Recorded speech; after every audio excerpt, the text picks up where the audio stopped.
Kawaii Barbie. Welcome to my new channel. I'm finally putting it up after like having so much trouble with converting videos and stuff. So finally get this done. This channel will be used to talk mostly about Harajuku fashions, particularly Fairy K, because I'm very into Fairy K. And I'm also into Pastel Goth, which is kind of like a sub-style, in my opinion, of Fairy K, and over-the-top Sweet Lolita is kind of like a version of Fairy K as well that I'm into. And I'm also into some Mori girl and more modern-day fashions in Japan. I call myself Kawaii Barbie as an inspiration from Nicki Minaj's Harajuku Barbie. I love how she says that a lot of girls like to dress up like a Barbie doll and call themselves something Barbie. And I dress very cute and modest, so I thought I'd call myself Kawaii Barbie since kawaii means cute in Japanese. I could have called myself Pastel Barbie because a lot of Fairy K girls start calling themselves Pastel something, but that name was kind of taken, and Kawaii Barbie is also been used by somebody, but I don't think they do Harajuku fashion. So I called this channel Pastel Kawaii Barbie to give it more of a specific name, but most of the time you'll hear me use Kawaii Barbie as a logo, and also Fairy K Heaven. But that's actually going to be the name of a store that I want to open up. But to me, dressing like Fairy K is like dressing like a Barbie doll a little bit. Like Lolita is more like dressing like a baby doll, an old-fashioned baby doll to me. So I really think, and also that Barbie is like the icon of the 80s, and Fairy K is inspired by the 80s fashion. So yeah, and I'm wearing 80s Barbie shirt right now. So I thought I'd just call myself Kawaii Barbie. So I've got a lot of new videos coming to this channel. Right now I am interviewing a couple Gothic Lolita muses to know what their secrets are when it comes to modeling, to do a kind of a modeling tutorial video. So I feel like a lot of girls might have problems catching their good side, especially with this fashion. So I'm going to be doing a video about that. Also, I'm going to do a video kind of about the whole weeboo debate and how people say you can't dress like the Japanese because that will make you a weeboo. And that isn't necessarily true, because some people who dress it don't even like all of Japanese culture and stuff.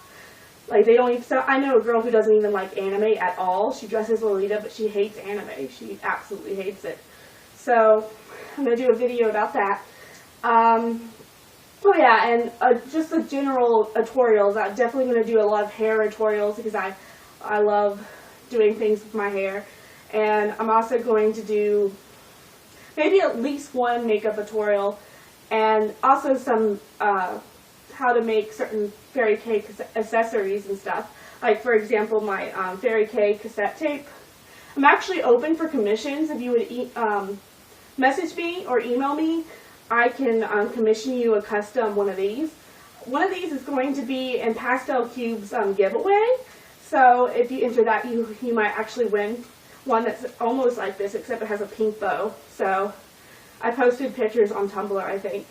And yeah, so I actually have a tutorial, like a picture tutorial of how to make these. If for some reason you have cassette tapes laying around that you don't use anymore or didn't throw away for whatever reason. So that will be posted on my blog. And also I have two blogs.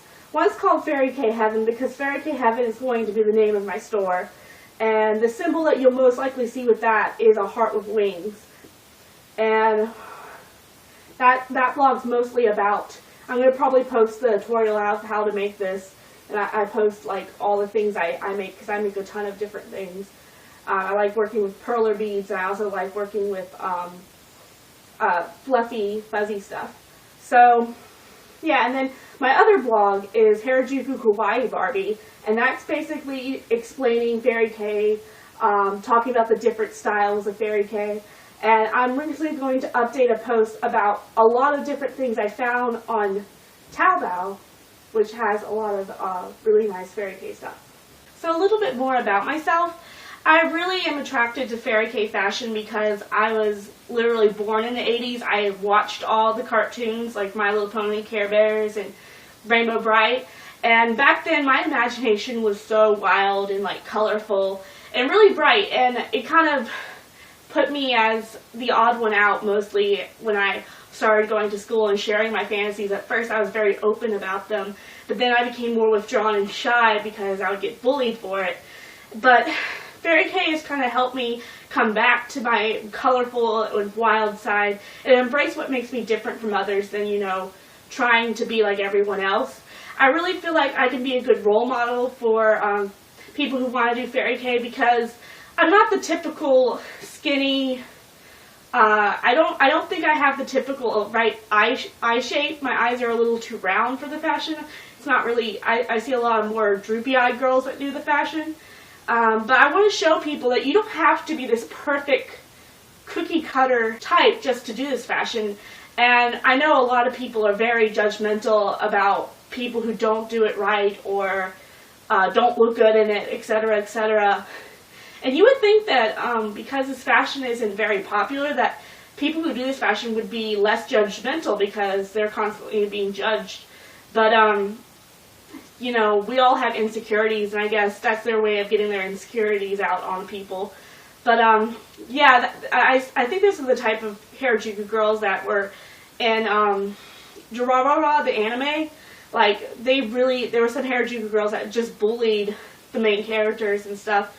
And I feel like if you're like that, you're giving Harajuku girls a really bad name, honestly. And Izaya will find your cell phone, and he will break it and smash it to little pieces until he gets bored. So anyway, yeah, I really think I can be a good role model for you guys. And I really hope that you keep tuned into my videos. So to end this video, I wanted to give a couple of Fairy K tips that I've learned the hard way of doing the fashion. I've done it for over a year now, so these are a few tips I think that might help you. When it comes to the wig cap, I really suggest this brand. I think it's by Donna. I got it at Sally's. And the thing about this wig cap is you actually want it to be really tight and with a thick band around, because for some reason that will keep the wig on your head more. Because if your wig cap starts sliding off, so will your wig go.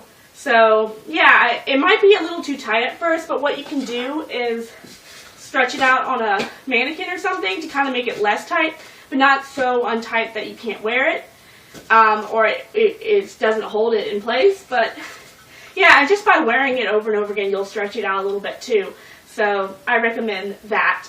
And also, for false eyelashes, this glue by Kiss is like my best friend. I know that a lot of people say you have to squirt the glue on your hand and run the... I have the hardest time with that. I always get it on the eyelash and then I mess up the entire eyelash. This thing kind of has a tip to it, so I can hold the eyelash and not get any glue on my hands. And this is like the best thing, because once I get glue on my hands, it like will stick to my hand rather than my eyelid, so it's really messy. So that's one thing I wanted to suggest. What else? Oh yeah, to store your wigs, you really want to put them in bags, and also in the net that they come in. I don't put them in the net because I'm too lazy to put them in the net, but yeah, you need to store them like they came, most likely, because you can put them on dummy heads when you want to style them and stuff, and sometimes being on dummy heads won't mess them up too much. But I don't know, there's something about leaving out in the dust that kind of makes it more frizzy for whatever reason, so you want to kind of store it. Gotta make sure you store it, and get wig spray and wig brush to brush it and keep it and maintain it. Another thing I would like to suggest for girls who are a little bit on the heavy side that want to do Fairy K, one thing you can get really criticized for doing it is it doesn't complement your body too much, because I've actually read somebody who kind of gave a description about Fairy K, and Fairy K is all about not really showing off your curves, but I don't think you have to listen to that. And when you wear your tutus at your hips, it does kind of make you look bigger than normal for whatever reason. So what I do is I put it up to my waist and get like a cute, I made this waist belt, and you wear bloomers underneath to kind of hide anything else from showing. I have tights on, but you definitely need bloomers or whatever. So yeah, this kind of complements your body a lot better. So if you're on a little bit of the plus side and you kind of want it to complement your body. Try putting the tutus to your waist, not to the really top part of your waist, but like kind of right. Yeah, I think this is actually the waist, even though it's not this part, but whatever. Yeah, those are some tips, basic tips that I've just learned from doing the fashion. And perfumes I would recommend for the fashion would be Katy Perry's Meow. I got this for Christmas. And I found this new one at Rue 21 that's called Sparkle. It actually has glitter to it. So I really like it. You definitely want a really pretty smell, or kind of candy-like smell. Or I haven't gotten Nicki Minaj's Pink Friday, but I think that would be a good one too, just because it's by Nicki Minaj. But I haven't even smelled it, so who am I to say, you know? But anyway, that's all I have to say for this video. Thank you so much for watching. Please subscribe. That would make my day, totally. And my Tumblr is Fairy K Heaven. I'll put all my links to my blogs and stuff in the info. And please stay in tune.